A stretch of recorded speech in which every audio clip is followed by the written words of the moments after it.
Hey guys!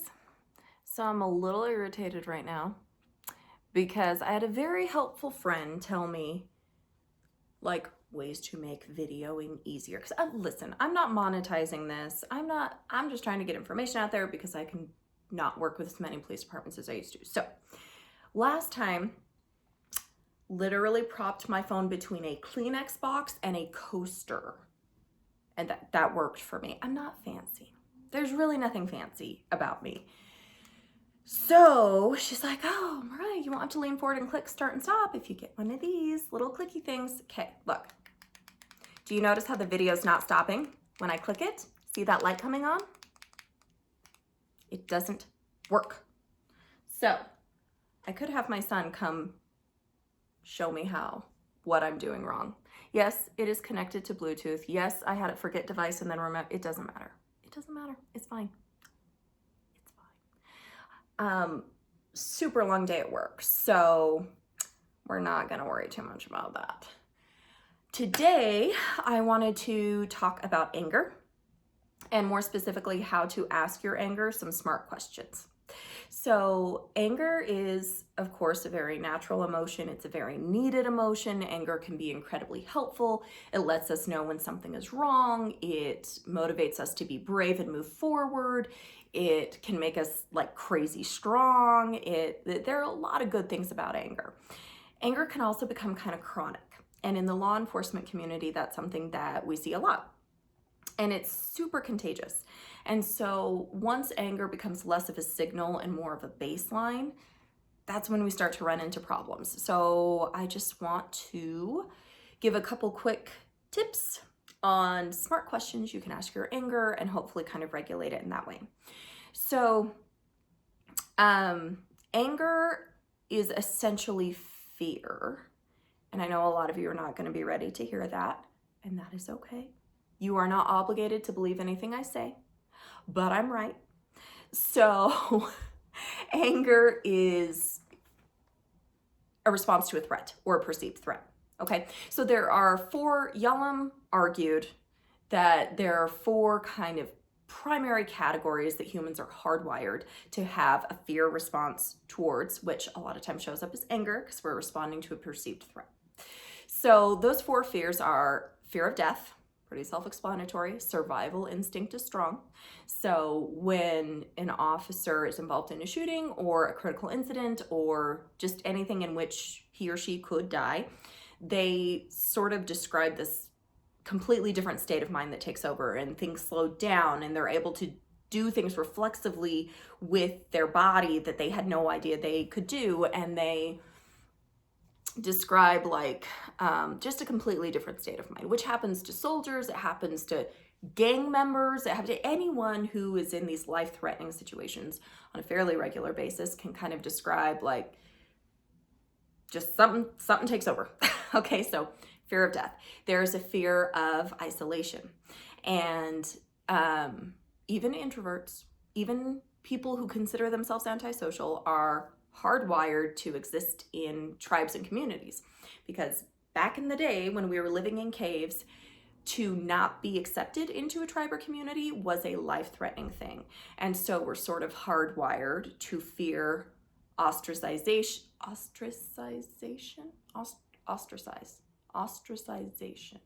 I believe I'm saying that right. Rejection, judgment. We don't like how it feels to be judged and what that is. And generally we'll just, right, I don't care what anyone thinks of me, Mariah. I'm like, I mean, you do. And some people are ready to talk about it and some are not. But no one likes being judged and criticized and insulted all of the time. And what that stems from is this pre-programmed fear of isolation. So that's fear 2. Fear 3 is fearing the loss of freedom. And this shows up super early. So like when a toddler, when you give them like the blue cup, but they wanted the green cup, they will lose their minds because they're responding to the threat of loss of freedom. They want the freedom to choose the green cup. Did I say green or blue? It doesn't matter. We like the right to choose. So this often shows up as just irritability, chronic complaining about leadership or rules or policies or change, like any change. It's just like none of us like authority. You know what I'm saying? Even those of us that are good at following authority, we don't like it. We don't like being told what to do. So that's the third fear. The fourth fear is, let me think, fear of irrelevance. And so this is sort of a reaction to the threat of, and it's really actually sad. It's really prevalent in depression, but the fear that we don't matter and that our work doesn't matter, that who we are doesn't matter, that what we put out into the world ultimately doesn't matter. That is not something that sits well with us. So those are the four primary fears. There are a lot of different versions and flavors of them, but essentially they'll fit into one of those four.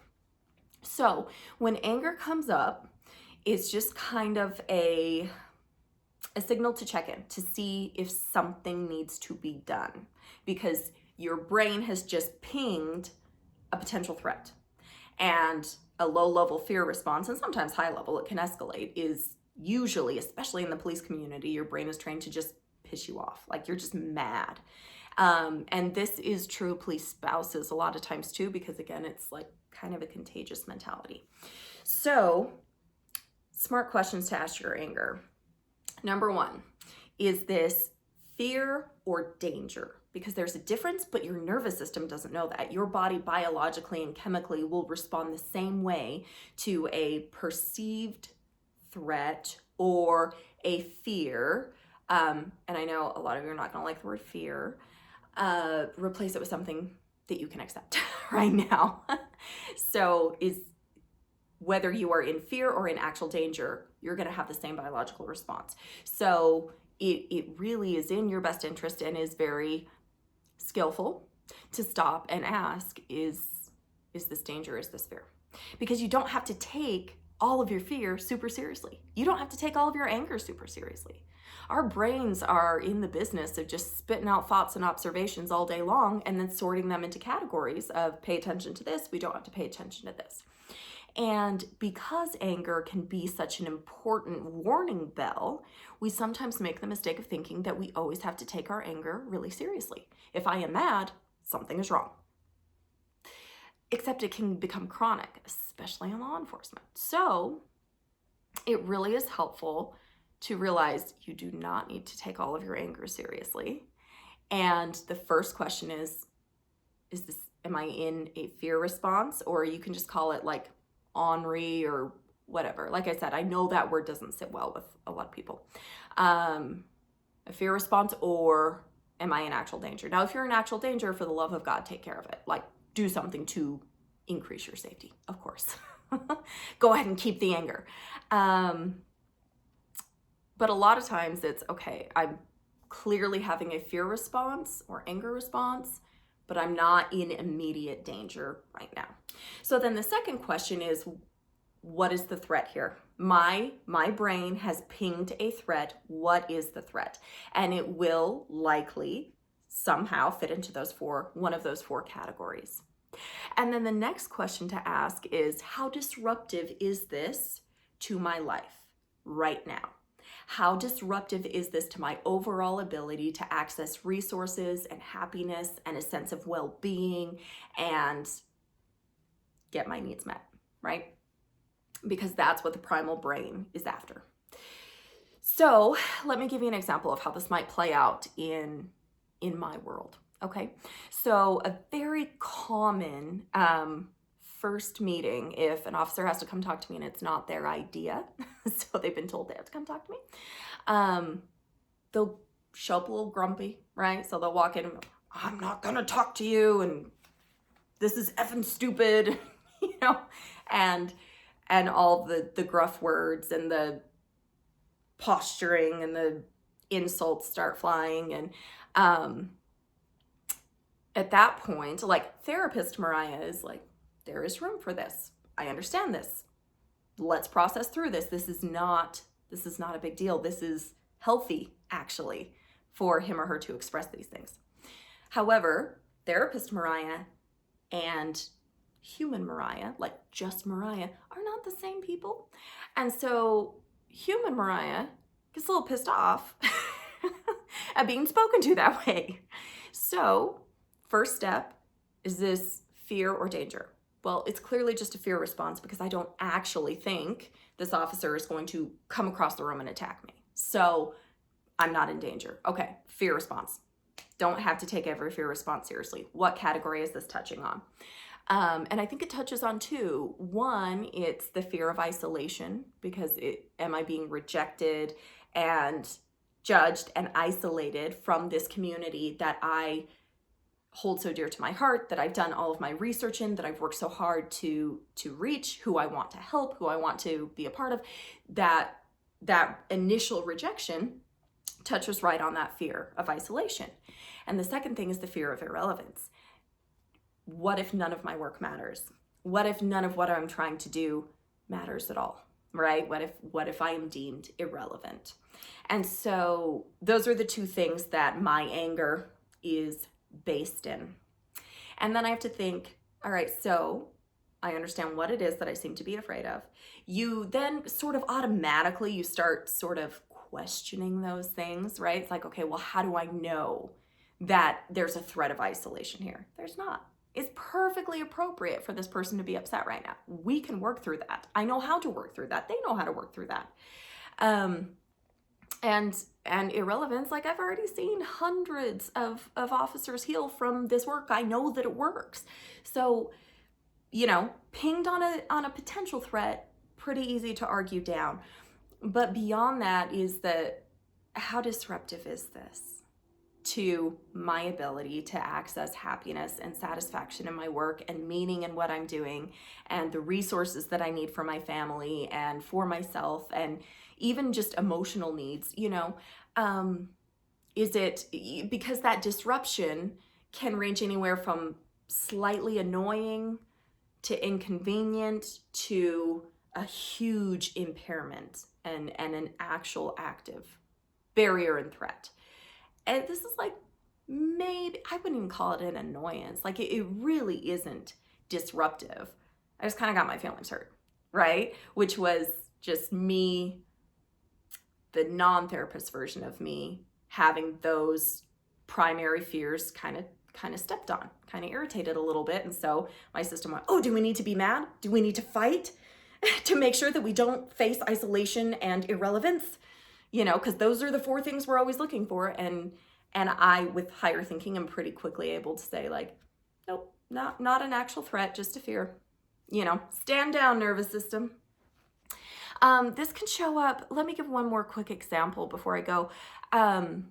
Road rage, right? I often tease my husband that as soon as you get a badge, you become the only competent driver on the road. Have you guys noticed that? Have you noticed that police officers really, and they genuinely believe they are the only good drivers on the road? And the tolerance for other drivers decreased. And I think it's because they have to be in their car so much. And they're tired and they just want to get where they're going. I get it, but it is a thing. So if we look at, let's say you experience a lot of anger when you're driving, okay? Even as simple as that could be linked to, of the four, right? It's the fear of loss of freedom or a anger response to the perception of loss of freedom because you're not able to drive as quickly as you want to. You're not able to spend your time in the way that you want to. That choice is being taken from you because you have to stay in traffic longer than you want to, or you can't turn lanes as quickly as you want to, or you can't travel at the speed or take the turn or whatever it is.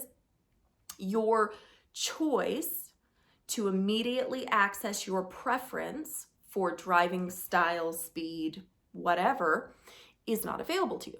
So it's a minuscule loss of freedom, but that category gets touched on. Your body pings a potential, like the major four, right? It's like, oh, one of the major four, get mad. And then it's up to us to look at okay, I'm not actually losing my freedom. And how disruptive is this? If you're running code to a call, that's probably pretty disruptive. Someone's gonna die. So you can do something about that sometimes. But a lot of times, it's just kind of irritating, you know? And I think really identifying how big of a threat is this. And it takes a lot of practice. It takes a lot of practice to keep your anger in check. But, you know, it's not going to kill you to be an angry person. It's really not. I know a lot of people that have made it a long time that way. It is a miserable way to live, though. And I think sort of by checking yourself and even labeling it a fear response can sometimes motivate us to self-regulate more effectively, because we don't like how that sounds. We don't like how it sounds to be in a fear response. So give it some thought.